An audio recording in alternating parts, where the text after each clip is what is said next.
तर एका मॅट्रिक्सचा इन्व्हर्स फाइंड आउट करता येतो का नाही ते पहिल्यांदा चेक करायचं. ते कसं चेक करायचं? याचा डिटर्मिनंटची व्हॅल्यू काय असायला पाहिजे? Equal to should not be equal to 0. बरोबर का? फॉर एक्झाम्पल मॅट्रिक्स ए आहे, इकडे 0 दिले का? 2 1 4 2. याच्या डिटर्मिनंटची व्हॅल्यू किती येते? मॅट्रिक्स एच्या डिटर्मिनंटची व्हॅल्यू किती येते?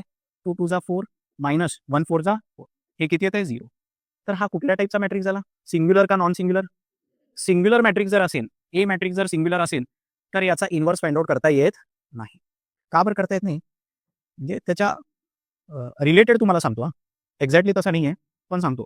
हे बघा, 0चं इन्व्हर्स फाइंड आउट करता येत नाही आपल्याला. 0चं इन्व्हर्स फाइंड आउट करता येतो का? 0चं इन्व्हर्स किंवा रेसिप्रोकल 1//0 हा काय असतो? Not defined. हा असतो नॉट डिफाईन्ड. तसं या मॅट्रिक्स एचा डिटर्मिनंट जर 0 असेल, तो सुद्धा काय येणार आहे? डिनॉमिनेटरला आल्यानंतर नॉट डिफाईन्ड असणार आहे. कारण ए इन्व्हर्स कॅल्क्युलेट करण्याचा हा एक फॉर्म्युला आहे. 1 determinant of A into adjoint of ए.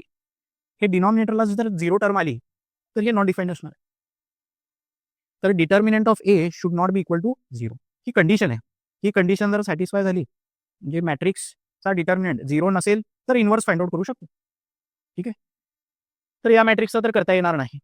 ह्याचा करता येईल, तिसऱ्याचा पण करता येईल. केलेलं फाइंड आउट करू बघू आपण. हे बेटा, या एक्झाम्पलमध्ये इन्व्हर्स फाइंड आउट केलं बघा. रो ट्रान्सफॉर्मेशननी केलं का? रो ट्रान्सफॉर्मेशननी केलेलं आहे बघा.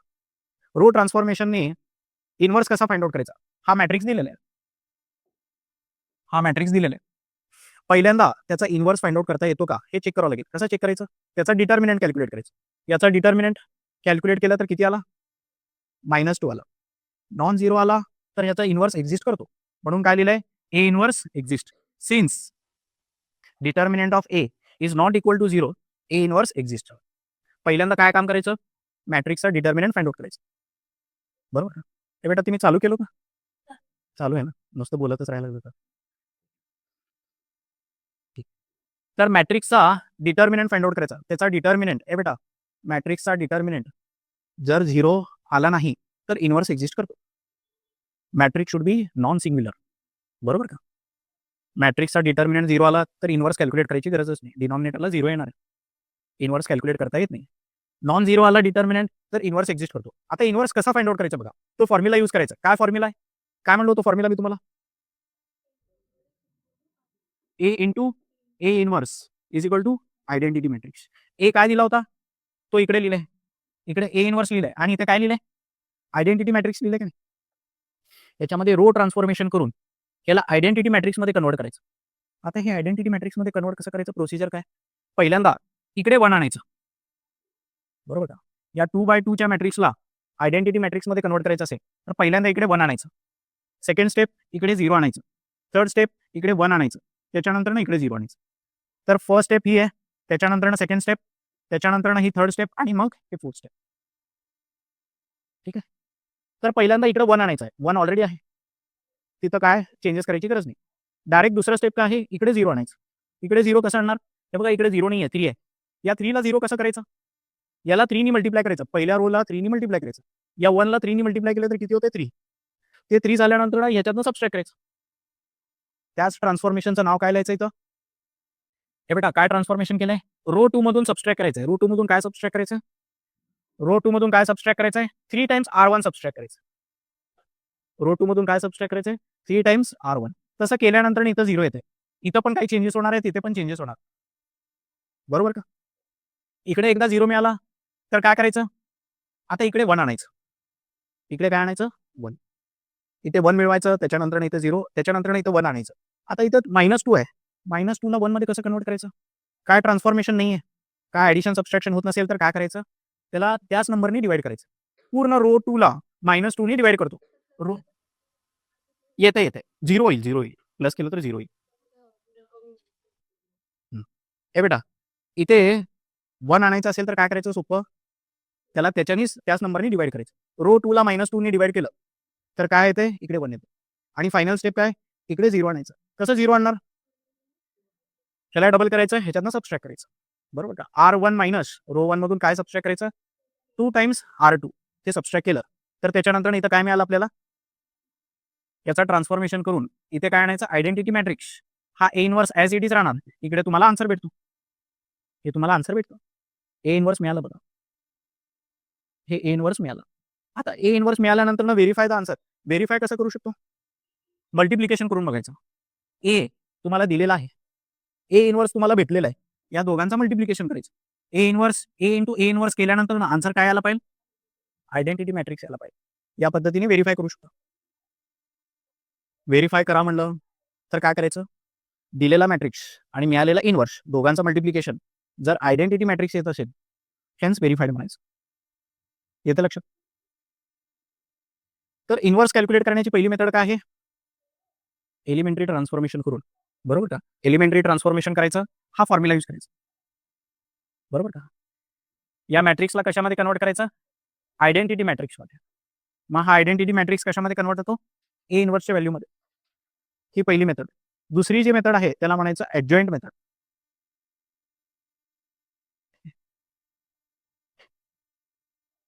जसं रो ट्रान्सफॉर्मेशन केलेलं आहे तसं कॉलम ट्रान्सफॉर्मेशननी पण करू शकता. फक्त चेंज काय असणार आहे? हे बेटा, हा रो ट्रान्सफॉर्मेशनसाठी फॉर्म्युला आहे. कॉलम ट्रान्सफॉर्मेशनसाठी फॉर्म्युला काय? ए इनवर्स पहिल्यांदा येणार आहे आणि त्याच्यानंतर ए येणार आहे इज इक्वल टू आय. इथं सिक्वेन्स मॅटर करते. हे फॉर्म्युला कधी वापरायचा? तुम्ही रो ट्रान्सफॉर्मेशन करणार असेल. कॉलम ट्रान्सफॉर्मेशन करायचं असेल तर हा फॉर्म्युला वापरायचा. युजली आपण कॉलम ट्रान्सफॉर्मेशन मेथड यूज करत नाही. यूज टू नसतो आपण. बरोबर का? आपण यूज टू कशाला आहे? रो ट्रान्सफॉर्मेशनला यूज टू आहे. तर ही मेथडच यूज करायचा, हा फॉर्म्युलाच यूज करायचा. ठीक आहे. कॉलम ट्रान्सफॉर्मेशन करायचं असेल तर मेथड तेच आहे, फॉर्म्युला हा वापरायचा. या एला कशामध्ये कन्वर्ट करायचं? आयडेंटिटी मॅट्रिक्समध्ये. हा ए इनवर्स तसाच राहणार आहे. इकडं एक नवीन मॅट्रिक्स मिळतो, त्याला बी म्हणायचं. हे बी म्हणजेच तुमचा ए इनवर्सची व्हॅल्यू असणार आहे. ठीक आहे. इनवर्स कॅल्क्युलेट करण्याचा दुसरा मेथड म्हणजे ॲडजॉइंट मेथड. इनवर्स कॅल्क्युलेट करण्याचा दुसरा मेथड ॲडजॉइंट मेथड. आता हा ॲडजॉइंट मेथड मध्ये स्टेप्स आहेत, तुम्हाला स्टेप्स सांगतो ते. ॲडजॉइंट मेथडने तुम्हाला जर एका मॅट्रिक्सचा इनवर्स फाइंड आउट करायचा असेल, फॉर एक्झाम्पल मॅट्रिक्स ए दिलेला आहे, ॲडजॉइंट मेथडने तुम्हाला त्याचं काय फाइंड आउट करायचं? इनवर्स. तर पहिल्यांदा या मॅट्रिक्सचे फाइंड आउट करायचे मायनर्स. काय फाइंड आउट करायचे? मायनर्स. काय फाइंड आउट करायचे? मायनर्स. मायनर्स नंतर काय फाइंड आउट करायचं? को फॅक्टर्स. को फॅक्टर्स नंतर काय फाइंड आउट करायचं? को फॅक्टरचा मॅट्रिक्स. को फॅक्टरचा मॅट्रिक्समध्ये लिहायचं. को फॅक्टर जे मिळालेले आहेत त्याला एका मॅट्रिक्समध्ये लिहायचं. को फॅक्टर मॅट्रिक्स. आणि याला या मॅट्रिक्सचा जर ट्रान्सपोज घेतला तर काय मिळतो? ट्रान्सपोज घेतला. या मॅट्रिक्सचा जर ट्रान्सपोज घेतला तर काय मिळतो तुम्हाला? ॲडजॉइंट ऑफ ए. ॲडजॉइंट ऑफ ए वरनं ए इनवर्स कसा मिळेल? फॉर्म्युला यूज करायचा. ए इनवर्ससाठी फॉर्म्युला काय आहे? डिटर्मिनंट ऑफ ए इंटू हे स्टेप्स आहेत. मॅट्रिक्स ए दिला असेल तर पहिल्यांदा मायनर्स फाइंड आउट करायचं. मायनर्स नंतर को फॅक्टर. को फॅक्टर नंतर को फॅक्टर मॅट्रिक्स त्याचा ट्रान्सपोज घ्यायचा ॲडजॉइंट ए मिळेल. ॲडजॉइंट ऑफ ए मिळेल. ए बेटा, एक एक्झाम्पल घेऊन दाखवतो तुम्हाला.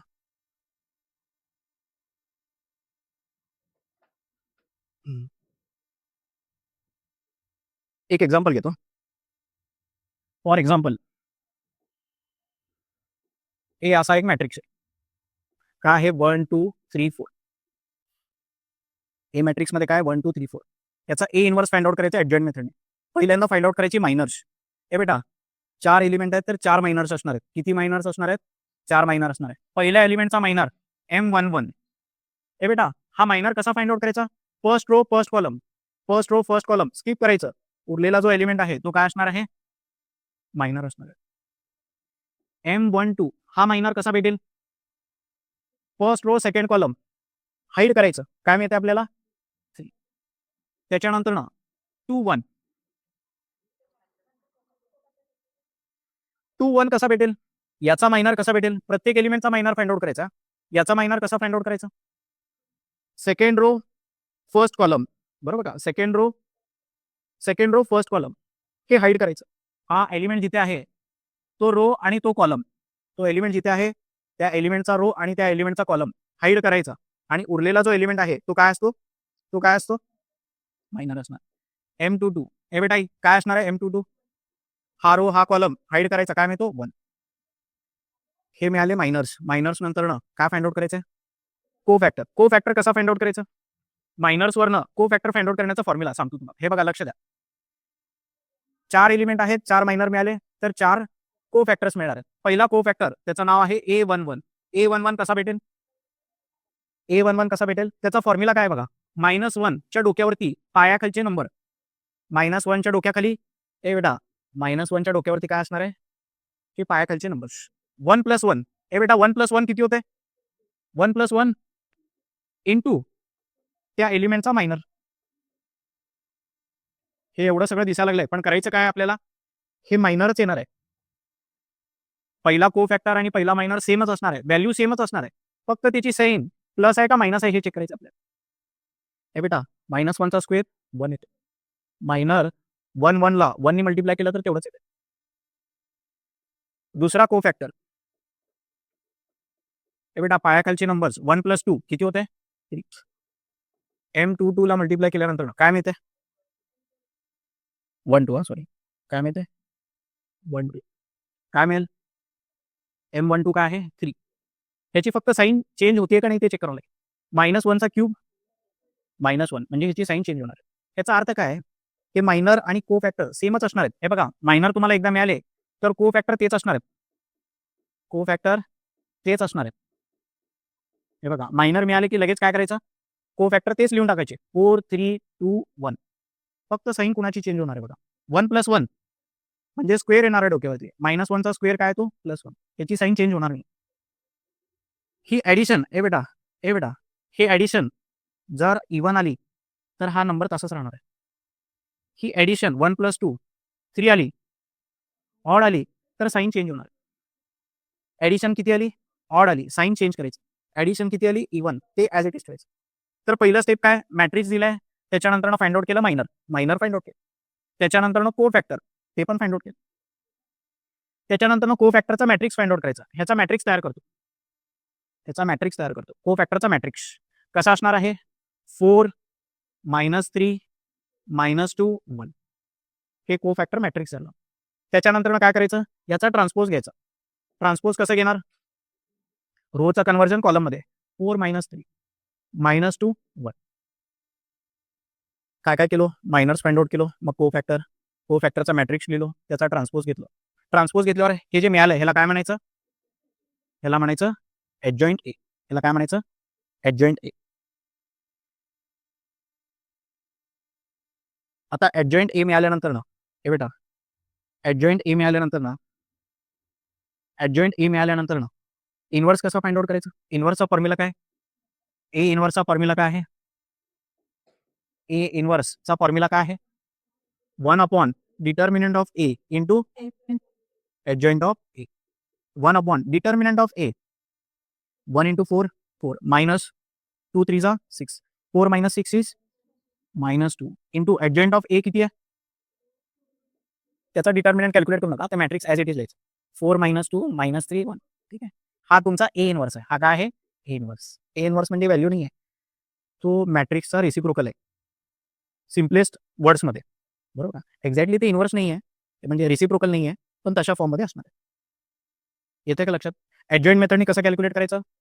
बेटा बोलू नको बेटा, रेकॉर्डिंग झालं. कसं फाइंड आउट करायचं इन्व्हर्स एडजॉइंट मेथडनी?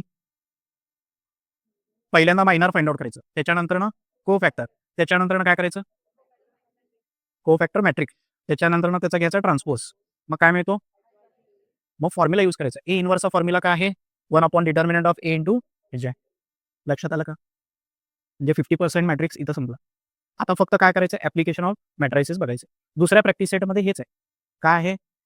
रिडक्शन मेथडने एकतर तुम्हाला इन्व्हर्स फाइंड आउट करायला सांगतात किंवा एडजॉइंट मेथडनी तुम्हाला इन्व्हर्स फाइंड आउट करायला सांगतात. येते का लक्षात?